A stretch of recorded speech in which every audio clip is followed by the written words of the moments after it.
Assalamualaikum warahmatullahi wabarakatuh. Nami Abdi Nada Sahira di kelas 12 IP 1. Abdi bade ngajelaskeun di dieu ngeunaan artikel. Naon sih artikel? Artikel nyaeta hiji tulisan anu dijieun dumasar kana fakta, data atawa referensi anu nyata ngeunaan hiji pasualan atawa sistem. Hiji artikel biasana ditulis pikeun dipublikasikeun saperti dina majalah, koran, atawa situs di internet.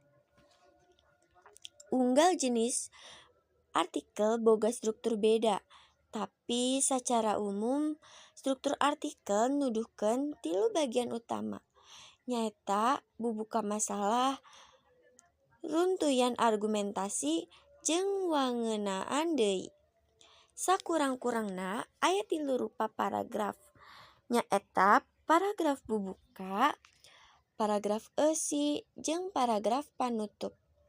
Sangkan karangan jeung karangan anu hade tilu komponen ieu diperlukeun sangkan pamiarsa bisa baca jeung paham kana harti wacana atawa karangan anu urang pigawe.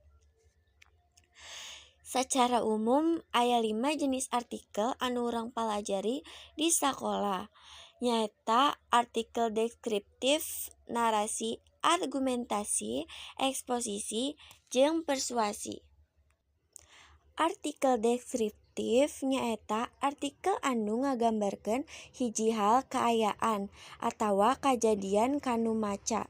Artikel deskriptif mampu sangkan nu maca ngarasa ningali jeung ngadenge kajadian secara langsung.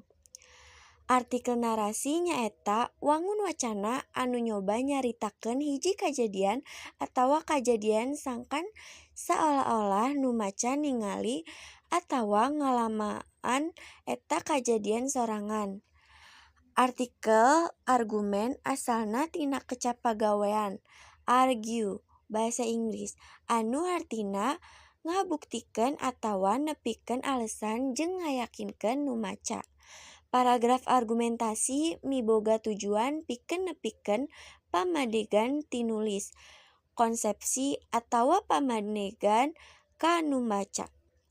Artikel eksposisi nyaeta pedaran atau exposure anu miboda tujuan pikeun ngajelaskeun maksud jeung tujuan, saperti karangan.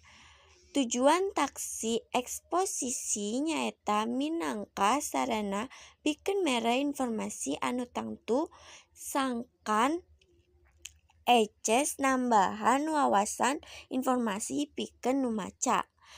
Artikel persuasi mangrupa ondangan ka batur ku cara mere alesan nu jeung prospek nu ngayakinkeun manehna.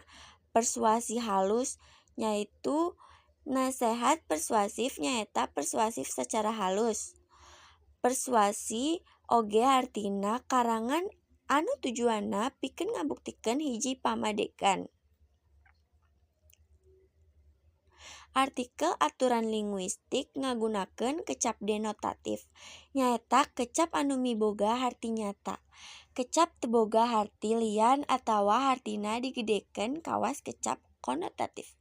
Tapi sabaraha artikel oge bakal ngagunakeun kecap konotatif pikeun ngajentul sareng ngapopulerkeun eta artikel. Sakian penjelasan dari Abdi, kurang lebihna mohon maaf. Wassalamualaikum warahmatullahi wabarakatuh.